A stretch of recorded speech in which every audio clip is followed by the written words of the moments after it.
বিসমিল্লাহির রহমানির রহিম। আসসালামু আলাইকুম। আহো বাতিজা আহো। আপনারা যারা বাংলাদেশে এখন আছেন আপনারা জানেন যে প্রচুর গরম পড়ছে। এই গরমের মধ্যে যেহেতু এটি প্রাকৃতির একটি অংশ, প্রাকৃতির কোনো অংশকে আসলে মোকাবেলা করা যায় না, এটা আল্লাহ থেকে দেয়া। তবে অবশ্যই আমরা মানুষের অনেক দোষের কারণে হয়তো আজকে আমাদের এই অবস্থায় আমরা নিজেদেরকে নিয়ে গিয়েছি।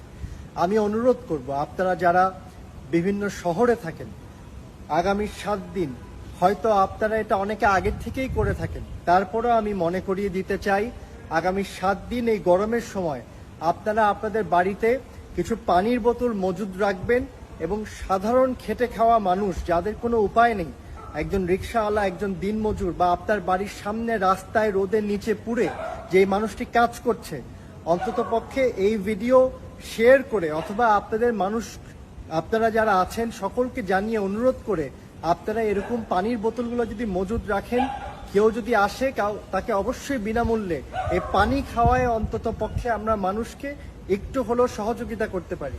যাদের সামর্থ্য আছে আমি তাদের কথাই বলছি, ইনশাআল্লাহ নিশ্চয়ই আমাদের অনেকের এই সামর্থ্য আছে এবং এটা অনেকে হয়তো গোপনে করে, আমার বলার জন্য অপেক্ষা রাখছে না, অনেকে আমার বহু আগের থেকেই করছে। তো আগামীকাল থেকে যেহেতু এটা আমি করতে যাব, ইনশাআল্লাহ আমার বাড়িতে পানি থাকবে, কেউ এসে পানি চাইলে অবশ্যই সেটা আগামী 7 দিন পর্যন্ত যে কোনো মানুষ যতটুকুই পারি